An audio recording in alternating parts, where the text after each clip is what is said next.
The Florida Historical Society presents Florida Frontiers is made possible in part by the Jessie Ball DuPont Fund and by The historic Rossiter House Museum and Gardens is in the O'Galley section of Melbourne, Florida. Preserved as it was in the early 20th century, historic tours of the Rossiter House include antiques, artifacts, and family heirlooms, and the 1865 Houston Family Cemetery. The last resident of the home was successful businesswoman and philanthropist Caroline P. Rossiter. The historic Rossiter House Museum and Gardens is available for weddings and other special events. the Department of State Division of Cultural Affairs, the Florida Council of Arts and Culture, and the state of Florida.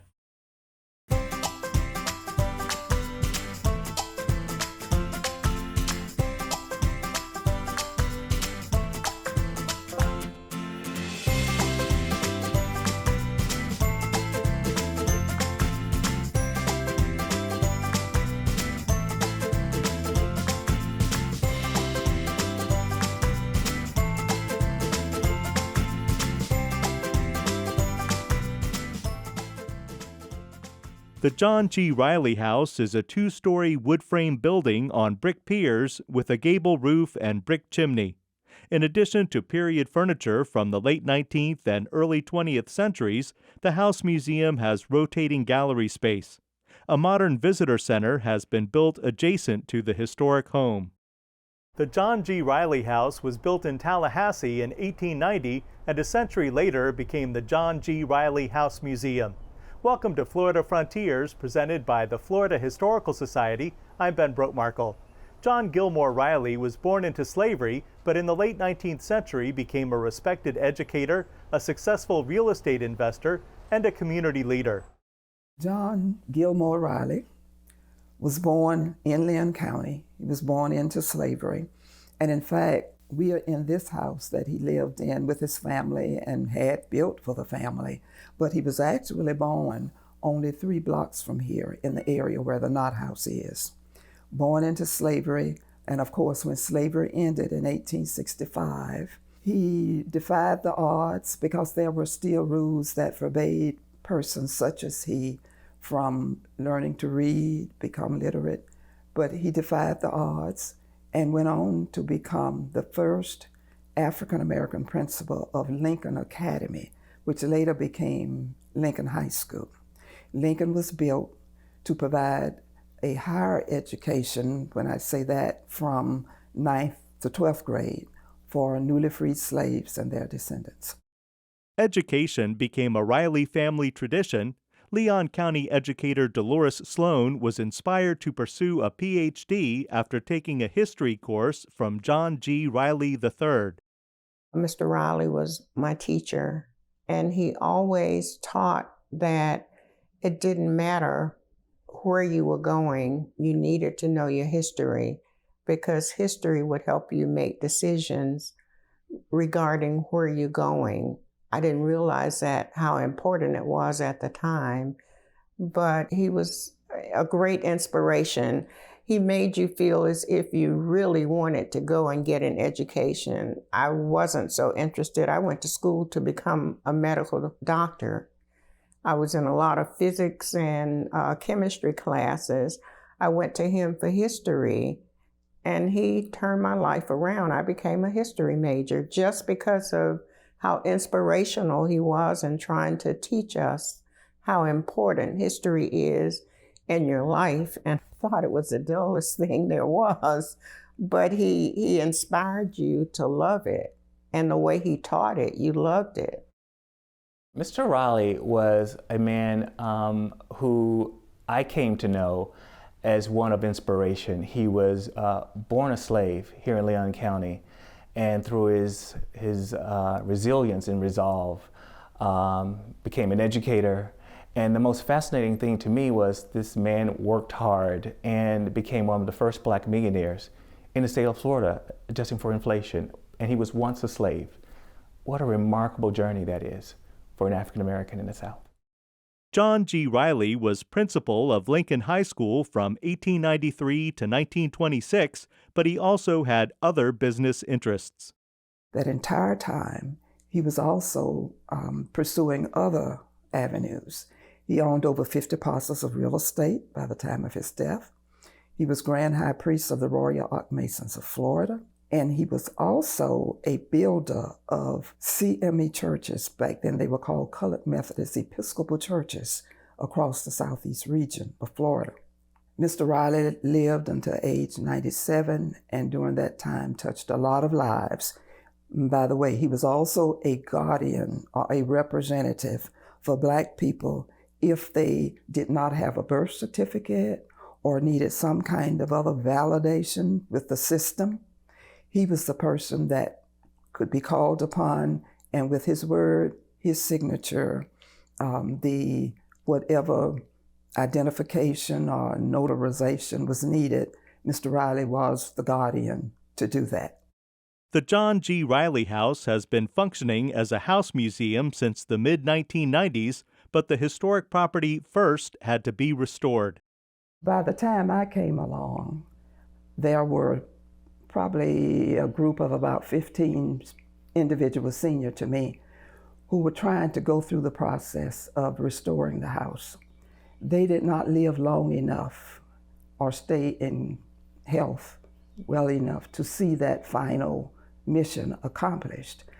When I came in, there was a need to redo the plumbing. Rural sewage was running out on the ground. The upstairs, we had a problem with a beam that had broken and the porch was leaning.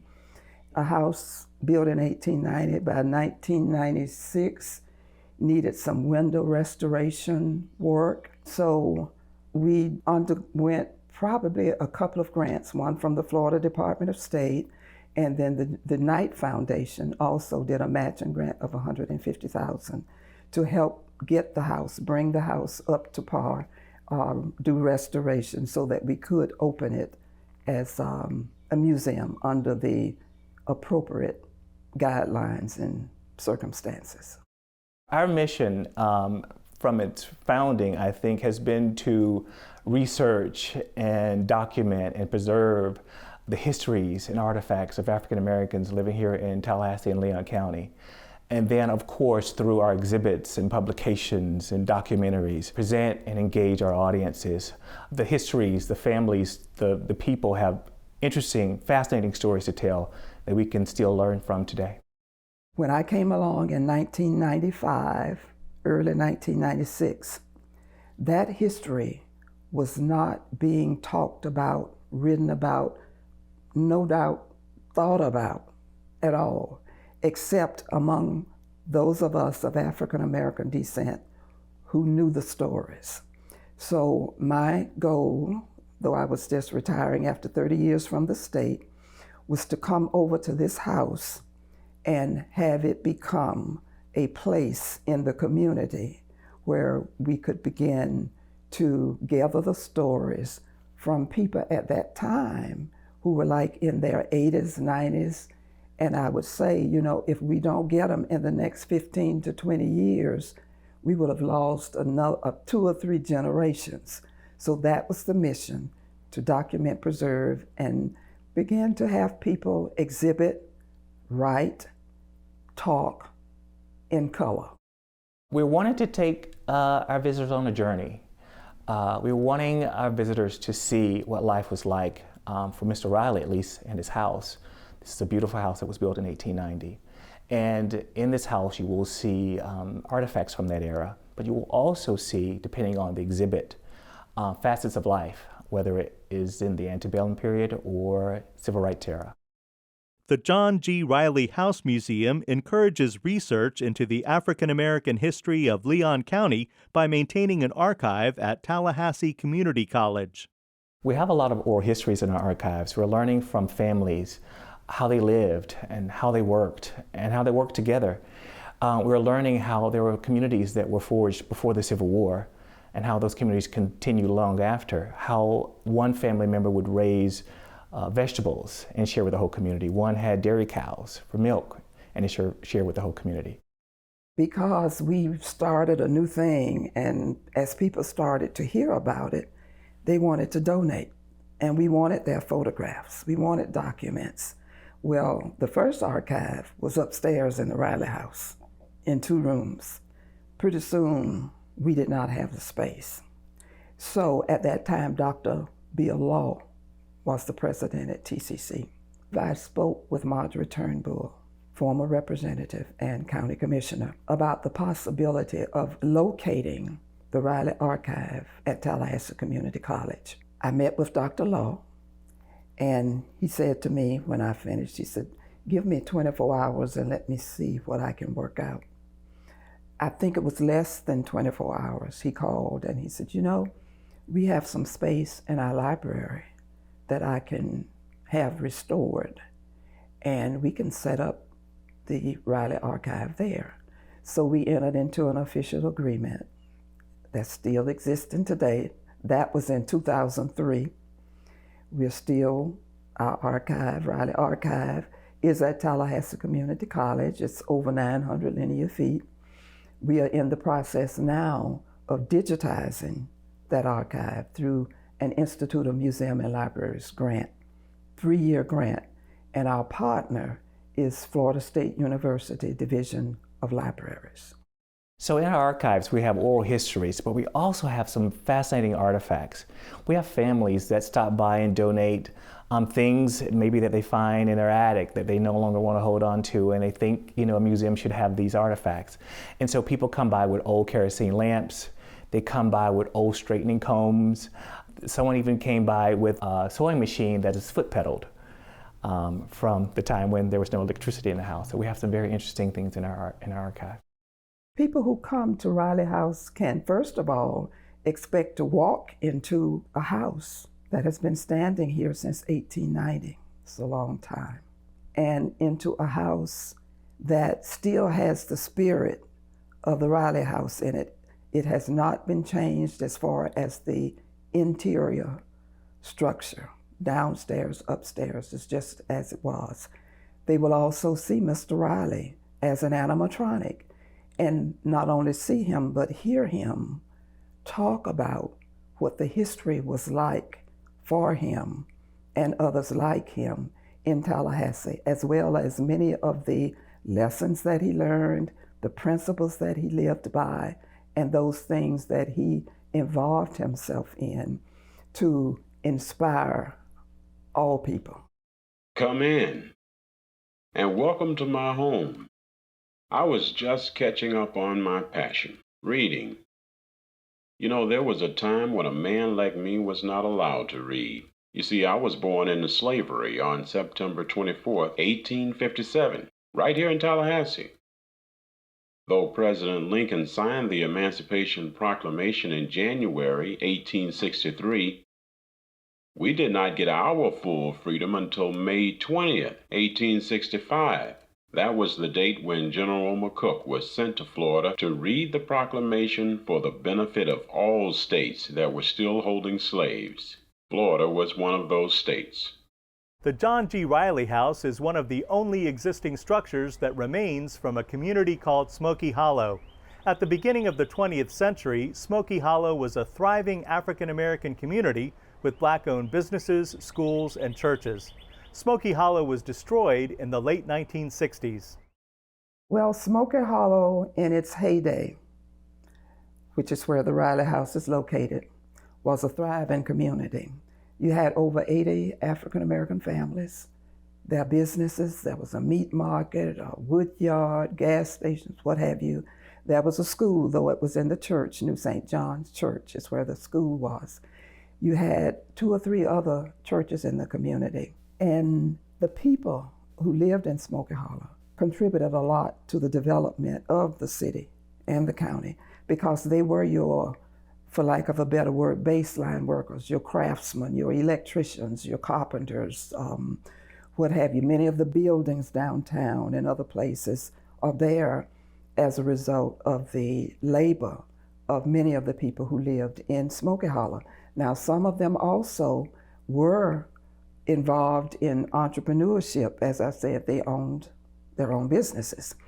And though even during that period of Jim Crow, black codes, segregation laws, they still had that thirst for education and religion.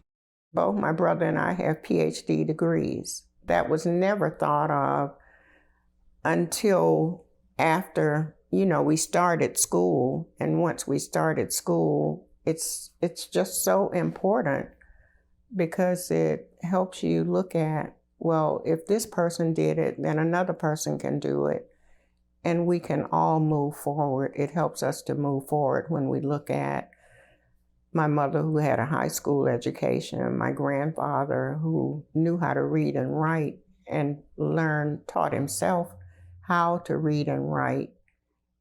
And that was her parents. So she went a little further than her parents, and then we went a little further than our parents.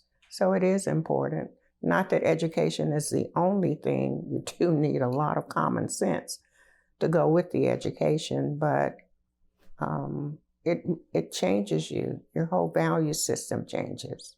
Unfortunately, with eminent domain, everything was pretty much, well, the families were moved away. We had about 4 or 5 families with the wherewithal to demand payment for their properties. The Fisher family was one of those, and they still have a few properties under the bridge behind Department of Transportation. But by and large, the entire community was destroyed. Today, with the opening of this house as a museum in 1995-96, this is the only Black historic property that remains, that is open to the public for visitation. And it is the only historic, National Register historic property, Black, in downtown Tallahassee. The loss of Smokey Hollow and other self-sustained African American communities had a significant impact on the Black community at large in the mid-20th century.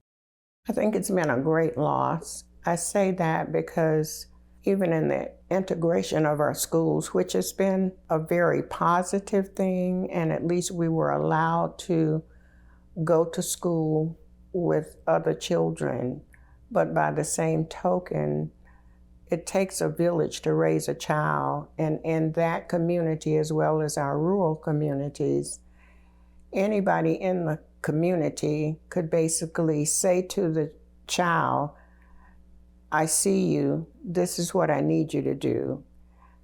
And if you don't do it, it wasn't a matter of going to tell your parents. They basically corrected you. So they were busy just correcting us. We went to church every Sunday. There was no such thing as, I don't feel like going to church, because that was part of where we got our training also. Wasn't just about, that's where you got an opportunity to stand in Sunday school and read the Sunday school verses, and that's where education was taking place. A big part of it was in the church also.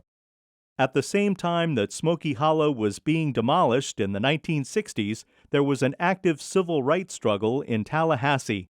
When the bus boycott started, I was a freshman in college at Florida A&M University, and we stopped riding the bus.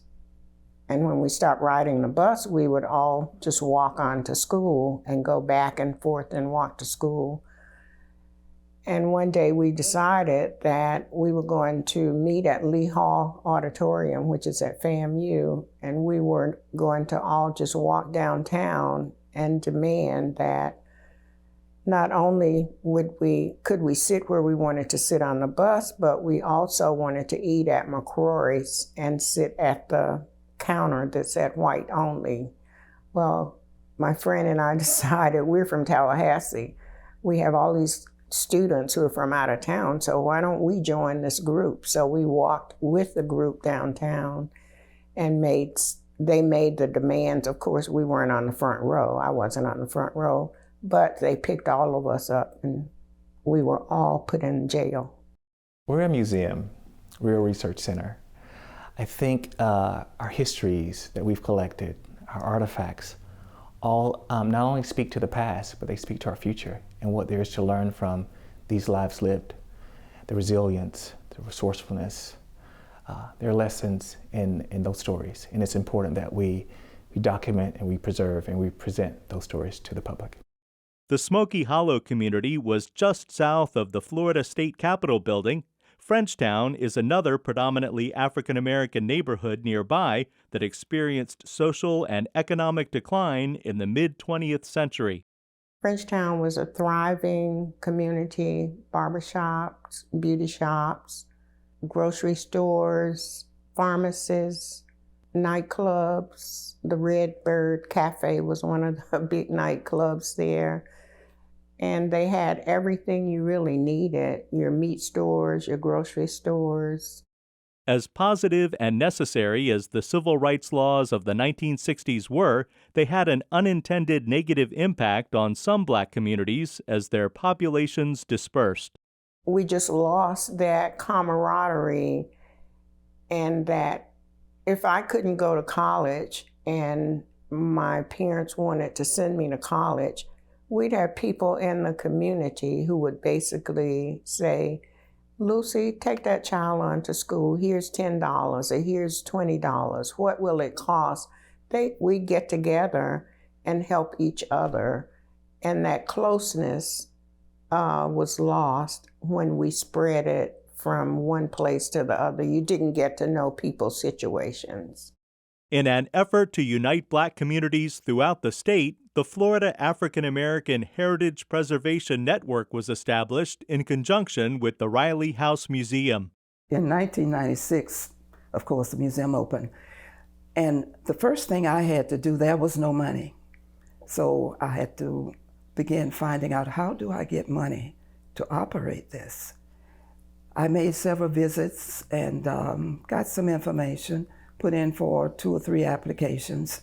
And what struck my attention with the first 1 or 2 state applications, when I went to the R.A. Gray building to defend the grant for Riley, there were only 2 Blacks there to defend the grant for historic preservation. Everyone else thought the auditorium seats 200 people.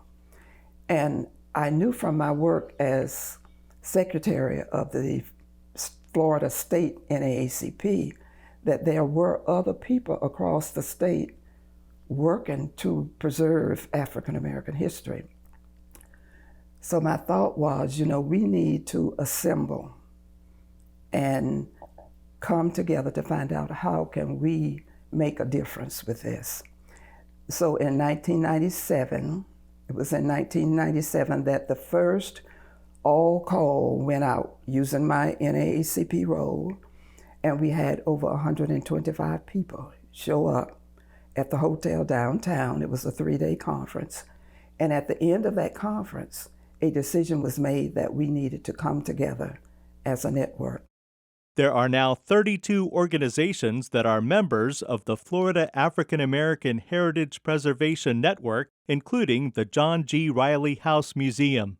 We have so many fascinating stories that we want to tell, and today there's technology and innovations that make storytelling more engaging, we feel.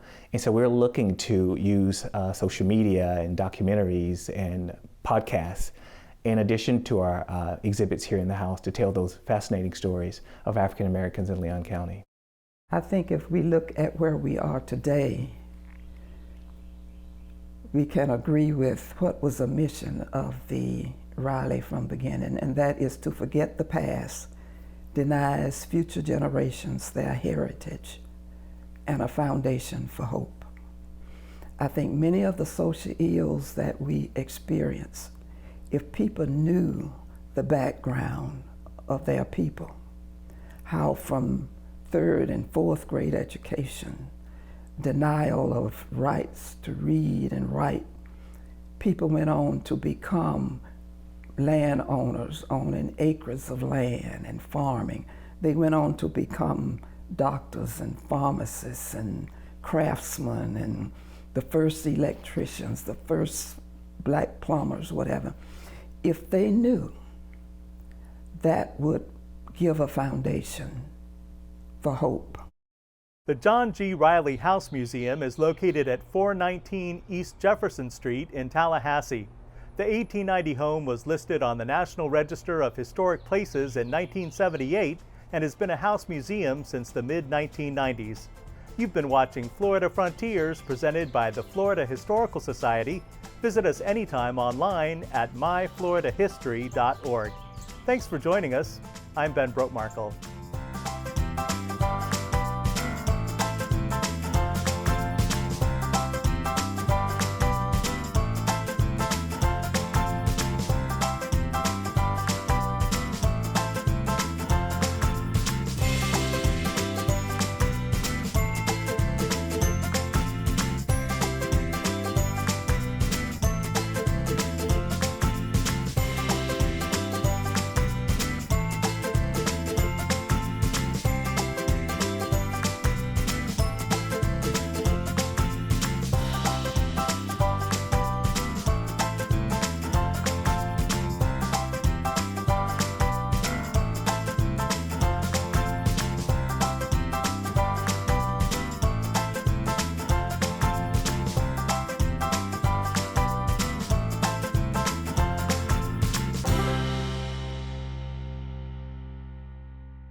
The Florida Historical Society presents Florida Frontiers is made possible in part by the Jessie Ball DuPont Fund and by The historic Rossiter House Museum and Gardens is in the O'Galley section of Melbourne, Florida.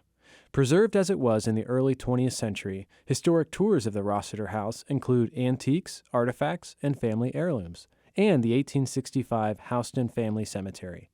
The last resident of the home was successful businesswoman and philanthropist Caroline P. Rossiter. The historic Rossiter House Museum and Gardens is available for weddings and other special events. the Department of State Division of Cultural Affairs, the Florida Council of Arts and Culture, and the state of Florida.